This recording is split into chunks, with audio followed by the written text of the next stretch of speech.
So here we are talking about the embryo and its development. Means हम embryogeny की बात कर रहे हैं. Embryogeny means the formation of embryo. So embryogeny in dicotyledons and monocotyledons में कैसे form होती है हम उसकी बात करेंगे. So यहाँ पर देखिए हमने एक डाइकोट प्लांट ले रखा है जिसका नाम है कैप्सुला बुर्सा पेस्टोरिस. ये क्रूसिफेरी का मेंबर है. ठीक है, इसके हम एम्ब्रियो की बात करेंगे. सेकेंड है आपका मोनोकॉट प्लांट है जो लुजुला पॉस्टेरी है, रेयर प्लांट है और जो जनकेसी का मेंबर है. ठीक है, इन दोनों के एम्ब्रियो के डेवलपमेंट की बात करेंगे. लेकिन इसके बात करने से पहले अगर आपने डबल फर्टिलाइजेशन नहीं देखा है तो आपको डबल फर्टिलाइजेशन देखने की जरूरत है सबसे पहले. So you need to just watch it out that. Okay, first अगर हम बात करें डबल फर्टिलाइजेशन में हमने देखा था कि हमारे जो दो मेल गैमीट थे, एक मेल गैमीट ने टू पोलर न्यूक्लियाई के साथ में पीईएन बनाया था, प्राइमरी एंडोस्पर्म न्यूक्लियस बनाया था. ओके, नेक्स्ट ने एग के साथ में फ्यूज होके क्या बनाया था, जाइगोट बनाया था. तो अब जाइगोट और जो पीईएन बने हैं उसके अब लास्ट जो सेल्स बची हुई हैं, चलाजल एंड पर हमारी 3 एंटीपोडल सेल थी वो डिस्ट्रॉय हो जाती है, नीचे वाली सिनर्जिड सेल भी डिस्ट्रॉय हो जाती है. बचा क्या है, जाइगोट एंड पीईएन. जो प्राइमरी एंडोस्पर्म न्यूक्लियस है, इस एंडोस्पर्म का काम क्या है, इस एंडोस्पर्म का काम है कि जब एम्ब्रियो बन जाए तो उसको न्यूट्रिशन प्रोवाइड करना. ठीक है, इतना कुछ है. तो अब उस सेल को इमेजिन करना है और वहां पर हम जाइगोट की बात करेंगे और जाइगोट का डेवलपमेंट होने वाला है. ठीक है, तो हम सबसे पहले डाइकोट की बात करते हैं. डाइकोट में हमारे पास में डेवलपमेंट कैसे होगा. ठीक है, एक और छोटी इंफॉर्मेशन बता देते हैं कि जब ये जाइगोट बनता है जिसको हम oospore बोल रहे हैं, तो इसमें जब संगेमी हुआ था, नेक्स्ट ये एम्ब्रियो बनाने से पहले कुछ रेस्टिंग फेजेस से निकलता है. मींस कुछ विश्राम अवस्थाओं में ही रहता है, देन एम्ब्रियो बनाता है. और एम्ब्रियो का जो प्राइमरी डेवलपमेंट रहता है मोनोकोटिलिडन्स और डाइकोटिलिडन्स में काफी हद तक सिमिलर ही होता है. ठीक है, उसके बाद में काफी वेरियस चेंजेस आते हैं. ठीक है, उसकी बात करेंगे हम. सो देखिए हमारे पास में जाइगोट है जो 2n फॉर्म में है, n+n मिला था.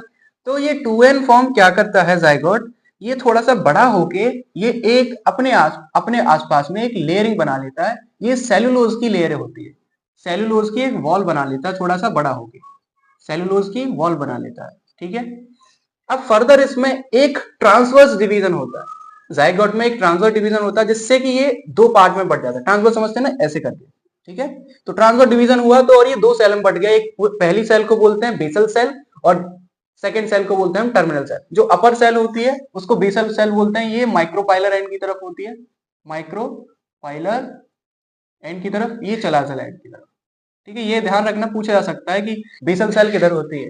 तो बेसल सेल को हम सस्पेंसर सेल भी बोलते हैं और टर्मिनल सेल को हम एम्ब्रियोनल सेल बोलते हैं. एम्ब्रियोनल सेल से पता चल रहा होगा कि ये एम्ब्रियो फॉर्म रहेगी.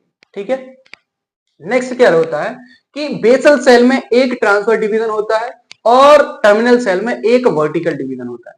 मतलब बेसल सेल तो आपकी कैसे ट्रांसफर डिवीजन में ऐसे कटेगी और टर्मिनल सेल यूं करके डिवीजन होगा. ठीक है, जैसे ये सेल था तो ये सेल में दो ओ थे तो आप ये दो पार्ट में बट जाएगा, और ये वाला सेल था तो ये ऐसे बढ़ जाएगा. ठीक है, तो अब इसमें क्या हुआ, बेसल सेल में जो सस्पेंसर सेल है उसमें हुआ ट्रांसफर डिवीजन, और ट्रांसफर डिवीजन हुआ तो ये दो सेल में बढ़ गया. दिखाई दे रहा है, ये सस्पेंसर सेल है.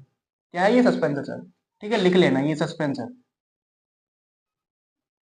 और नीचे वाली जो सेल है टर्मिनल सेल जिसको बोलना है एम्ब्रियोनल सेल, इसमें भी क्या हुआ, इसमें वर्टिकल डिवीजन हुआ. ध्यान रखना, ऊपर ट्रांसफर डिवीजन, नीचे वर्टिकल डिवीजन.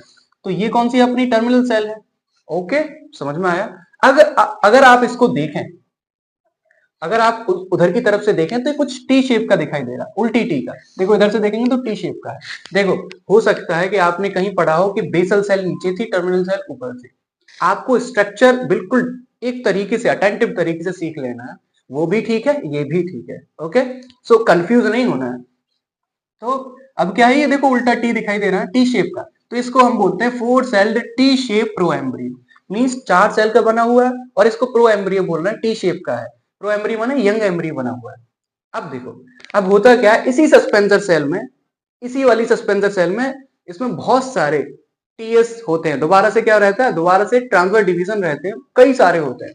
और कई सारे जब ट्रांसफर डिवीजन होते हैं तो लगभग इसका जो सस्पेंसर सेल है वो 6 से 10 फिलामेंटस सस्पेंसर बना लेता है. 6 से 10 टाइप के सस्पेंसर सेल्स बना लेता है. ठीक है, फिलामेंटस रहते हैं क्योंकि सूत्री रूप में है. तो होता क्या है, ये पूरा सस्पेंसर है, यहां से लेकर उसने सस्पेंसर बना लिया, दिखाई दे रहा है ना. तो ये पूरा सस्पेंसर है. और ध्यान रखना सस्पेंसर की जो सबसे पहली लेयर होती है वो थोड़ा स्वेल अप होके थोड़ी सी मोटी हो जाती है, जिसको हम बोलते हैं वेसिक्यूलर सेल या फिर हॉस्टोरियल सेल। ठीक है, जो पहली सेल होती है ये हॉस्टोरिया का काम करती है, और सबसे नीचे वाली जो सेल होती है सस्पेंसर की, इसे बोलते हैं हम हाइपोफाइसिस। क्या बोलते हैं? हाइपोफाइसिस।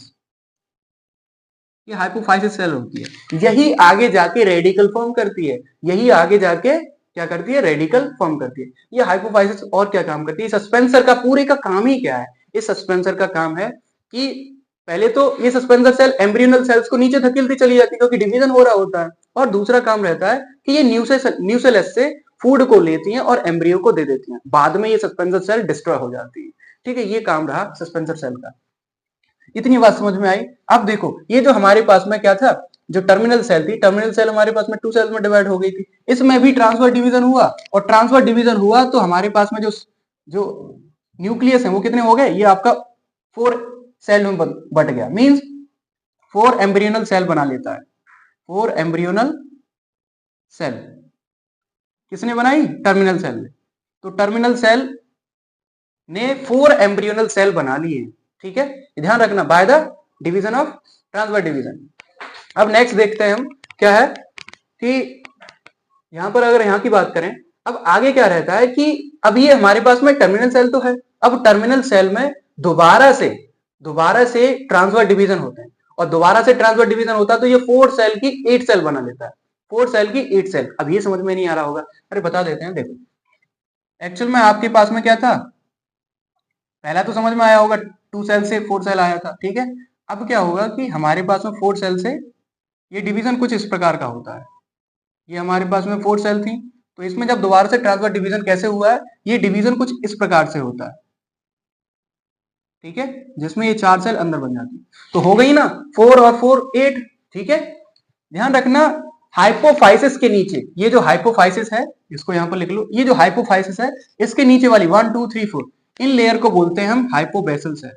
Hypobasal cell.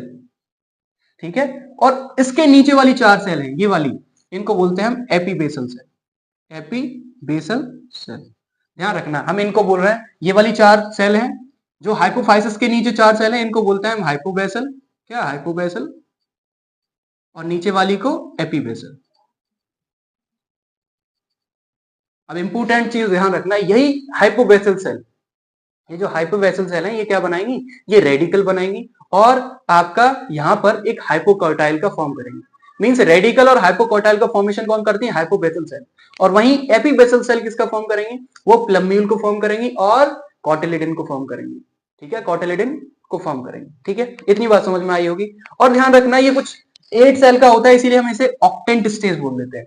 क्या बोल देते हैं? ऑक्टेंट स्टेज बोल देते हैं। अब ऑक्टेंट स्टेज में आगे फर्दर डिवीजन होते हैं, आगे भी इसमें क्या रहता है? आगे दोबारा से डिवीजन होते हैं। और ध्यान रखना ये डिवीजन अब पेरिक्लाइनर डिवीजन होता है, और ये पेरिक्लाइनर डिवीजन, पेरिक्लाइनर तो पता होगा ना, पेरिक्लाइनर और एंटीक्लाइनर। तो पेरिक्लाइनर ध्यान रखना, इसको मिटा देते हैं। पेरिक्लाइनर डिवीजन कैसा होता था समझ लीजिए, जैसे मान लीजिए ये आपकी सेल है, ठीक है, 1 2 3, तो पेरिक्लाइनर डिवीजन ऐसे होगा। तो ऐसे होगा तो जो सेल थी उसको 2 लेयर में बांट देगा, 2 लेयर में बांट देगा। मींस जो पेरिक्लाइनर डिवीजन है वो लेयरी डिवीजन होता है, मींस लेयर में फॉर्मेशन कर देता है सेल को। और एंटीक्लाइनर में क्या डिफरेंस होता है? एंटीक्लाइनर में ये सेल है और इसी को वो 2 सेल में बांट देगा, 1 सेल एंड 2 सेल, मतलब एक सेल को 2 पार्ट में डिवाइड कर देना, ये करता है कौन काम? एंटीक्लाइनर। पेरिक्लाइनर जिसको हम बोलते हैं लेयरी डिवीजन, क्या बोलते हैं? लेयरी डिवीजन, जिसको लेयर में वो बढ़ाता जाता है। ठीक है, तो इसमें फर्स्ट पहले पेरिक्लाइनर डिवीजन होता है आफ्टर द ऑक्टेंट स्टेज, और जैसे ही ऑक्टेंट स्टेज में पेरिक्लाइनर डिवीजन होगा तो इसमें एपिडर्मल लेयर बन जाती है। क्या बनती है? एपिडर्मल लेयर बन जाती है। पेरिक्लाइनर डिवीजन के बाद में ही एपिडर्मल लेयर बन जाती है। ठीक है, ध्यान रखना। अब बताते हैं ये डिवीजन कैसे हुआ है। देखो डिवीजन कैसे हुआ ये तो समझ में आया होगा। ये डिवीजन कुछ ऐसे हुआ है, 8 सेल से 16 सेल कैसे बनी थी ये समझ लीजिए। जैसे ये हमारे पास में पूरी सेल है,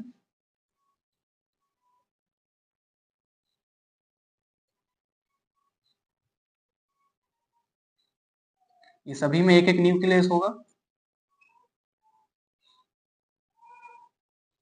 समझना जरूरी है, आपने नहीं समझा एक बार ही समझना है, बार बार नहीं। ठीक है,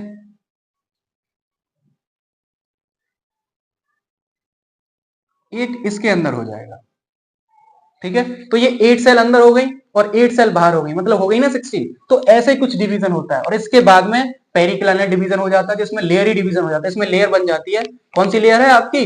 फर्स्ट एपिडर्मल लेयर बन जाती है, ठीक है। अब एपिडर्मल लेयर के बाद में क्या होता है, इसमें एंटीक्लाइनल डिवीजन भी होता है और एंटीक्लाइनल डिवीजन होते ही इसमें बन जाती है फर्स्ट लेयर, जिसको हम बोलते हैं डर्मेटोजन। क्या बोलते हैं? डर्मेटोजन। डर्मेटोजन बनी और डर्मेटोजन के बाद में क्या हुआ कि नीचे आपका एक बार वर्टिकल डिवीजन हुआ और ट्रांसफर डिवीजन होता है। Vertical division and means dermatogen form हुई, उसके बाद में वर्टिकल डिवीजन हो रहा है और ट्रांसफर डिवीजन होता है। उसके बाद में आपकी बन जाती है पेरिब्लम। क्या बनती है? पेरिब्लम। इसके पास में पेरिब्लम, पेरिब्लम लेयर बन जाती है। और थर्ड आपकी बन जाती है कौन सी? प्लेरोम। कौन सी? प्लेरोम। अब ये समझ लो ये क्या क्या करते हैं। डर्मेटोजन आपका जो कैलिप्टोजन का फॉर्मेशन करती है, मतलब रूट कैप का। पेरिब्लम क्या करती है? तो पेरिब्लम बनाती है कॉर्टेक्स को। कॉर्टेक्स को फॉर्म कौन करता है? पेरिब्लम लेयर बनाती है। वहीं प्लेरोम बनाती है स्टील को, जो वेस्कुलर बंडल बनाता है। वेस्कुलर बंडल है, मेडुलरी रेज है, पिथ है, तो वो प्लेरोम बनाता है, ठीक है। ये आपको स्टेज आनी चाहिए, ठीक है। ये स्टेज ग्लोबुलर स्टेज बोली जाती है, क्योंकि ये गोल गोल शेप की हो जाती है, अंडाकार शेप की, ठीक है। तो इसको हम क्या बोलते हैं? Globular shape. आपको दिखाई दे रहा होगा ऊपर जो सस्पेंसर सेल है डिस्ट्रॉय होती चली जाएंगी, ठीक है। अब नेक्स्ट समझ लो, इससे अगली वाली स्टेज। अब इसमें फर्दर डिवीजन होते हैं और फर्दर डिवीजन होते हैं तो ये डाइकॉट है, तो डाइकॉट है तो इसमें जो लेयर्स हैं वो हटने लग जाती हैं, ठीक है। एपिडर्मल लेयर हटने लग जाती है और इसमें मेरिस्टेमेटिक सेल का पूरा कॉम्बिनेशन ग्रुप हो जाता है, ठीक है। ये मेरिस्टेमेटिक सेल क्या हो जाती है? कंजेस्टेड हो जाती है। कंजेस्टेड हो जाती है मतलब इकट्ठी होने लग जाती है, एक जगह इकट्ठी हो जाती है, ठीक है। तो ये मेरिस्टेमेटिक टिश्यूज बनाती है और ये मेरिस्टेमेटिक सेल दिखाई दे रही है आपको। और ये आपको दिखाई दे रहा है ना, ये 2 कॉटिलेडन्स में फॉर्म करती है अपने आप। अब डाइकॉट है तो अपने आप को डाइकॉट ही बनाएगी सेल, तो ठीक है। तो 2 कॉटिलेडन्स दिखाई दे रहे होंगे आपको, ये कॉटिलेडन बना और ऊपर वाली सेल ये आपकी डिस्ट्रॉय फेजेस में आने वाली है। इसी स्टेज को हम बोलते हैं कॉर्डेट स्टेज या फिर heart shape stage. Chordate stage या फिर हार्ट शेप स्टेज, ठीक है, ध्यान रखना। अब इसके बाद में क्या रहता है, ठीक है। इसके बाद में आगे फर्दर डिवीजन होते हैं। आगे बहुत सारे डिवीजन के बाद में ये जो आपके कॉटिलेडन से वो थोड़ा फोल्ड होना स्टार्ट कर देते हैं, बड़ा होना स्टार्ट करते हैं, मुड़ जाते हैं। तो मुड़ जाते हैं तो हमें साफ साफ दिखाई देते हैं कि ये दोनों कॉटिलेडन्स बन गए हैं। इन कॉटिलेडन्स के बीच में जो एक्सिस है, ये वाला पॉइंट, इसको बोलते हैं प्लम्ब्यूल। यहाँ से प्लम्ब्यूल का फॉर्मेशन होता है, ठीक है। और ऊपर वाली देखो सस्पेंसर सेल डिस्ट्रॉय फेज में आ गई है, ठीक है। तो ये डिस्ट्रॉय हो जाएंगी पूरी ही। और ये इसके नीचे वाली लेयर, जो बिल्कुल नीचे वाली लेयर है, इसको ये रेडिकल का फॉर्मेशन करती है। ये रेडिकल का फॉर्मेशन, इसी के पास में ये हाइपोकोटाइल रीजन है, ठीक है। तो ये था आपका डाइकॉट एम्ब्रियो का डेवलपमेंट। आपको ये इसमें सभी स्ट्रक्चर इजीली याद हो जाएंगे अगर आप इसको सही तरह से समझेंगे, ठीक है। अगर आपको एक बार में समझ में नहीं आता है तो बोलेंगे इसको बार बार इसको देख लें, ठीक है। इजीली आप समझ सकते हैं, ठीक है। क्या क्या इसमें डिवीजन हुए हैं वो हमने एक्सप्लेन करने का ट्राई किया है, ठीक है। और यहाँ पर हम मोनोकॉट की बात करने वाले हैं।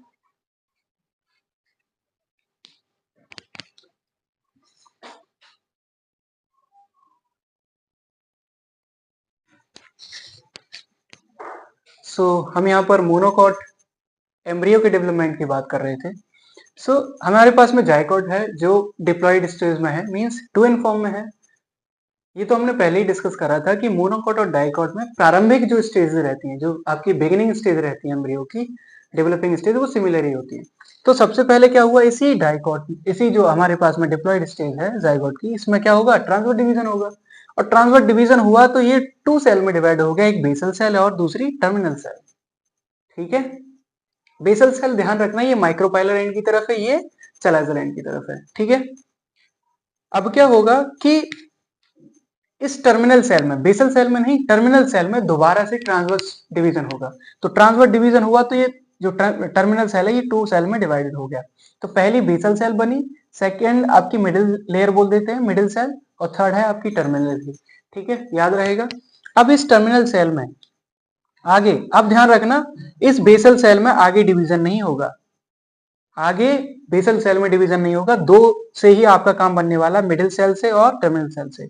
मिडिल सेल से ही बाकी चीजें, सब चीज बनने वाली है, ठीक है। बाकी ऑर्गेनेल्स इससे बनेंगे और टर्मिनल सेल आगे जाके कॉटिलेडन बनाएगी, जिसको स्केटुलम बोलेंगे, ठीक है। तो देखो हम क्या बना रहे हैं, इस टर्मिनल सेल में, इन टर्मिनल सेल में लॉन्गिट्यूडनल डिवीजन होगा, जिससे लॉन्गिट्यूडनल डिवीजन मतलब ये वाली सेल है इसमें लॉन्गिट्यूडनल डिवीजन हुआ, और मिडिल सेल में आपका किसमें ट्रांसवर्स डिवीजन हो जाता है, जिससे ये सेल टू पार्ट्स में डिवाइड हो जाती है और ये फॉर्म कर लेता है पूरा T shape 4 cell proembryo. इसको टी शेप क्या बोल रहे हैं, 4 सेल प्रो एम्ब्रियो बोल रहे हैं। यंग एम्ब्रियो का तो क्या बोलेंगे, प्रो एम्ब्रियो। ध्यान रखना फिर से, अगर हम आगे जाते हैं तो इस सेल में जो टर्मिनल सेल है, इस टर्मिनल सेल में दोबारा से क्या होता है, ट्रांसवर्स डिवीजन हो जाता है। इसमें क्या हो रहा है, ट्रांसवर्स डिवीजन, और जो अगली वाली सेल है उसमें लॉन्गिट्यूडनल डिवीजन हो जाता है। ठीक है, जिससे ये वाली जो सेल है, मिडिल वाली सेल, वो 2 पार्ट्स में डिवाइड हो जाती है। ठीक है, और ये आपको दिखाई दे रहा है, ये आपका 4 सेल में डिवाइड हो गया जो टर्मिनल सेल थी। ठीक है, ये ऊपर वाली सेल सस्पेंसर सेल है, आगे जाके ये भी डिवाइड होती है, अपना फर्दर डिवाइडेशन करती रहती है। और ये आपको दिखाई दे रहा है, ये कौन है, आपकी मेरिस्टेमेटिक सेल्स हैं, जो लेयरिंग करना स्टार्ट कर देती हैं, क्योंकि इसमें बहुत ज्यादा रैपिड डिवीजन रहता है। जैसे वहां पर मेरिस्टेमेटिक डिवीजन होता रहा था, क्योंकि मेरिस्टेमेटिक टिश्यू क्या हो जाती है, उसमें सेल्स कंजॉइंट होती चली जाती हैं। ये सस्पेंसर सेल का काम क्या है, सस्पेंसर सेल क्या करती है, जो एम्ब्रियनल सेल्स बनती हैं उनको नीचे धकेलती जाती है और अपना फॉर्मेशन करती जाती है, और बाद में इनका काम कुछ नहीं है, बाद में ये डिस्ट्रॉय होने जाने वाली है। काम क्या कर रही है, एम्ब्रियो को सिर्फ फूड प्रोवाइड कर रही है। ध्यान रखना, ये जो एम्ब्रियो बन रहा है, इस एम्ब्रियो की ये वाली फर्स्ट जो लेयर है, इस लेयर के, जिसको हम बोल रहे हैं एपिडर्मल लेयर बोल दीजिए, इस लेयर के पास में ये जो है, इससे बनेगा आपका प्लम्यूल। इससे क्या बनेगा, फॉर्म होगा, प्लम्यूल बनेगा, और इसके ऊपर वाला पार्ट है आपका सस्पेंसर सेल। ठीक है, नेक्स्ट हम बता रहे हैं, ये आपकी ग्लोबुलर शेप बना लेता है, क्या बना लेता है, ग्लोबुलर स्टेज बन जाती है यहाँ पर। ठीक है, नेक्स्ट देखो, अब आपको दिखाई दे रहा होगा इस डायग्राम में, इस फर्दर आपका शेप देखेंगे तो अब ऐसा लग रहा है इसमें कॉटिलिडन का कुछ फॉर्मेशन हो रहा हो। ठीक, कुछ शेप ऐसी बनती है, यहाँ से ये जो आपका कटिंग दिखाई दे रहा है, इससे बनता है आपका प्लम्यूल, और ऊपर आपकी सस्पेंसर सेल है, सस्पेंसर सेल की नीचे वाली सेल बनाती है आपका रेडिकल, और उससे अगली सेल बनाती है हाइपोकोटाइल। ठीक है, याद रहेगा ये आपको नीचे दिखाई दे रहा है, इस ये बनाता है आपका कॉटिलिडन। ठीक है, ये वाली लेयर क्या बनाती है, कॉटिलिडन। मींस ये जो आपका पार्ट है, जो एम्ब्रियनल पार्ट है, इसका आधा भाग बनाता है रेडिकल, हाइपोकोटाइल एंड प्लम्यूल, और नीचे वाला पार्ट आपका कॉटिलिडन बनाता है। कितना याद रहेगा, ठीक है। अब नेक्स्ट देखो, यहाँ पर ये वाला स्ट्रक्चर है, हमने काफी जगह इसका रिसर्च करा, अपनी बुक में भी ये काफी ज्यादा है नहीं, क्योंकि जो मोनोकॉट का हमने प्लांट लिया है, लुजुला फोस्टेरी, ये हालांकि इसकी ज्यादा इंफॉर्मेशन है नहीं बुक्स में भी नहीं है, ना ही किसी ने पढ़ाया है, ज्यादा कुछ नहीं पढ़ाया इसके बारे में, तो इसका स्ट्रक्चर भी लोगों ने उल्टा पढ़ा दिया है। तो जैसा आपको दिखाई दे रहा है, हम माइक्रोपाइलर एंड से पढ़ा रहे हैं, और ये चलाजल एंड है, तो माइक्रोपाइलर एंड जैसे रेडिकल है, तो रेडिकल आगे रेडिकल ही आगे रूट कैप बन सकता है, मीन्स रूट बनेगी, तो वैसा ही हमने डायग्राम आपको फॉर्म करा है। ठीक है, तो देखिए यहाँ पर देखो, ये आपको पूरा दिखाई दे रहा होगा स्ट्रक्चर, कुछ आपको यूं करके स्ट्रक्चर दिखाई दे रही होगी। यहाँ से हमने बोला था कॉटिलिडन बनेगा, तो ये कॉटिलिडन बना है, यहाँ से निकला हुआ। अब ये मोनोकॉट है तो एक ही कॉटिलिडन बनेगा, तो मोनोकॉट में देखो ये कॉटिलिडन बना है ना, इस कॉटिलिडन को बोलते हैं हम स्क्यूटेलम। क्या बोलते हैं, स्क्यूटेलम। पूछा जा सकता है क्वेश्चन में कि मोनोकॉट में जो कॉटिलिडन बनता है उसे क्या बोलते हैं, तो वो क्या है, स्क्यूटेलम। ठीक है, स्क्यूटेलम। अब ध्यान रखना, ये स्क्यूटेलम बना है, इसी के अपोजिट यहाँ पर एक ऐसी वेस्टाइज ऑर्गन टाइप की दूसरा कॉटिलिडन करने की क्षमता होती है, जो आगे बनती नहीं है, फॉर्म नहीं करती है, तो इसको बोलते हैं हम एपीब्लास्ट। मतलब ये दिखाता तो है कि मैं भी डाइकोट होना चाहता हूं, बट होता नहीं है, तो ये वेस्टाइज हो जाता है, मीन्स अवशेषी, तो इसको बोलते हैं हम एपीब्लास्ट। ठीक है, अब ये आपको दिखाई दे रहा है, ये लास्ट वाला कॉर्नर वाला रीजन, इससे बनता है आपका रेडिकल, रूट वाला रीजन। रूट के पास में रूट कैप रहता है, उससे ऊपर की कवरिंग को बोलते हैं कॉलियोराइजा, कॉलियोराइजा। ठीक है, अब बीच वाली कवरिंग को देखिए, ये बीच वाली कवरिंग, इससे बोल रहे हैं हम प्लम्यूल। प्लम्यूल मतलब यहाँ से सूट निकलने वाला है, तो प्लम्यूल वाला रीजन, इसके ऊपर वाली कवरिंग को बोलते हैं कॉलियोप्टाइल, इसको बोलते हैं कॉलियोप्टाइल। ठीक है, ये स्ट्रक्चर आपको ध्यान रखनी है, ऐसे मुड़ मुड़ के नहीं देखना है, सीधा ही स्ट्रक्चर। ये ऊपर वाला माइक्रोपाइलर एंड है और ये चालाजर एंड है, कंफ्यूज ज्यादातर इसी में होता है, बट आपको एक ही डायग्राम अच्छी तरह समझना है, कहीं से भी समझ लीजिए। ठीक है, तो ये आपका स्ट्रक्चर था। ठीक है, डेवलपमेंट ऑफ मोनोकॉट एम्ब्रियो। ठीक है, आप अगर आप सही तरह से देखें, बार बार अगर आपको नहीं समझ में आए तो जो वीडियो है उसको बार बार रिपीट करके देख लीजिए। Okay, I hope you can get the correct information from this video. Till then just do practice.